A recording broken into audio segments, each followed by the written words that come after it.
Well, I'm out today on the Blue Revolt. Is it blue? Is it green? Bluey green.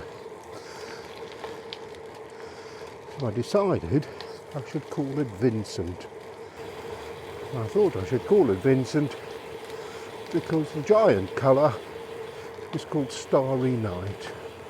But that doesn't mean that by the next time we do a video, I'll have forgotten that I called it Vincent. So I'll take that for now. The weather forecast for today is dry and above average temperature. So in actual fact, it's chucking it down with rain and it's freezing cold. Why do I fall for it? And that's the way it is in Britain at the moment. If they forecast no rain, it's quite likely it will rain, and it'll be anywhere between drizzle, light rain and heavy rain. If they say there's a 55% chance of rain, that means it will definitely rain, and it'll be 55% as hard as an absolute deluge. And if you check back on the forecast in an hour's time, it'll have changed. So they literally cannot forecast the weather 2 hours ahead. And I kind of wondered whether it's a deliberate thing,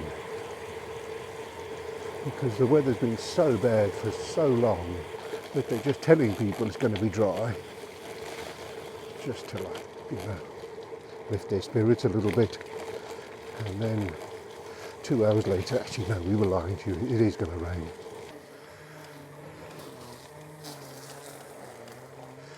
This is the lovely village of Merthyr Mawr. This was on a survey recently as one of the most pleasant places to live in Wales.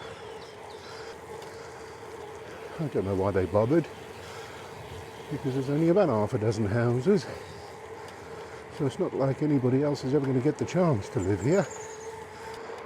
The council have approved planning for thousands of houses in the surrounding area, so it won't be too long before Merthyr Mawr is absorbed into the Greater Bridgend.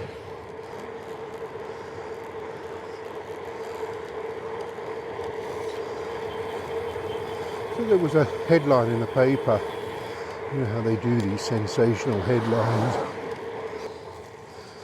So in the paper they have these sensational headlines, you know, the exact date, and then they give you a very vague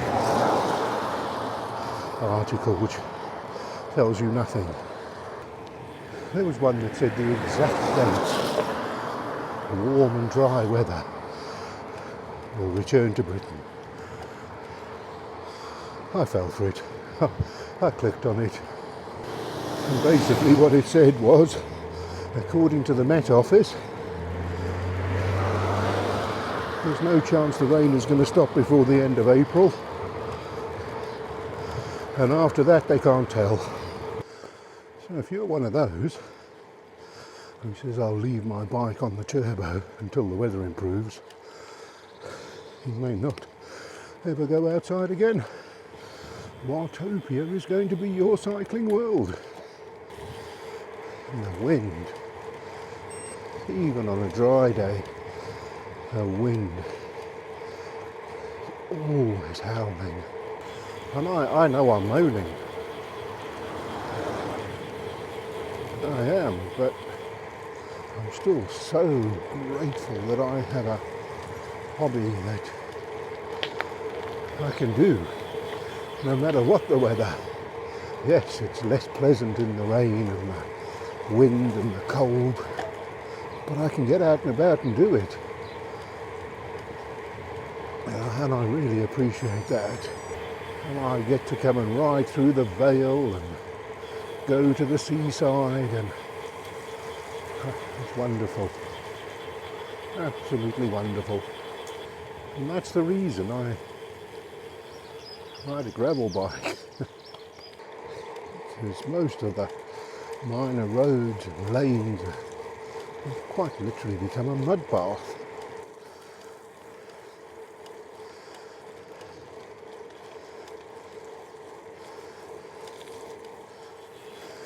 So it got me thinking, do we really need endurance bikes? I mean, I've said before, too much choice is a bad thing.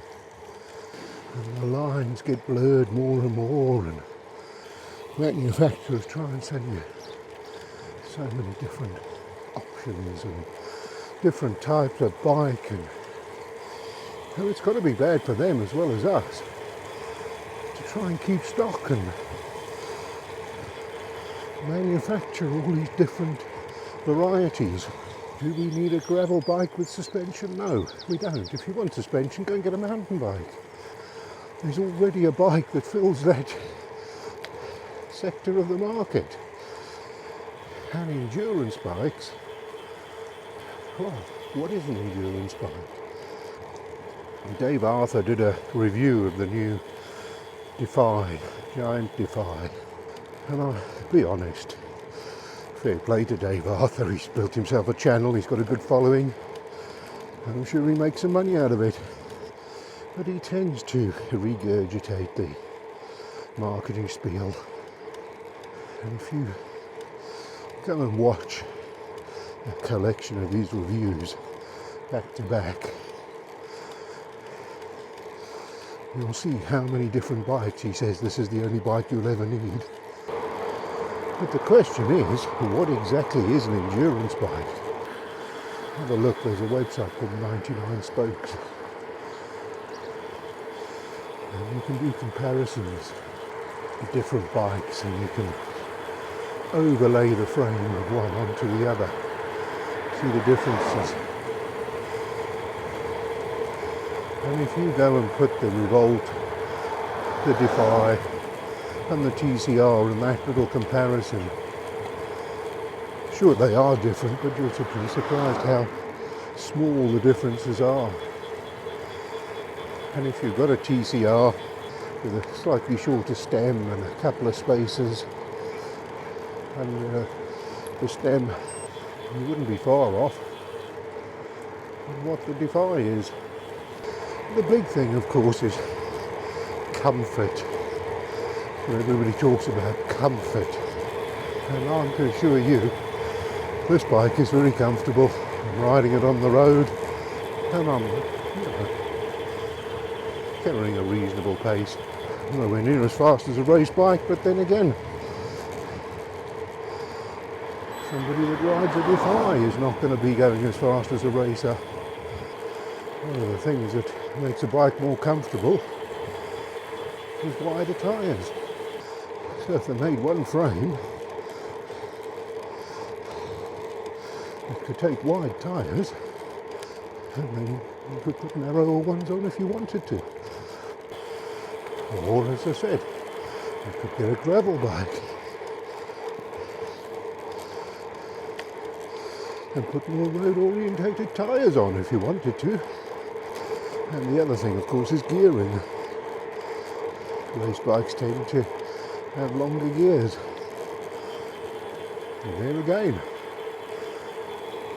if you made one frame, gave people the option to have more endurance style gearing, problem solved.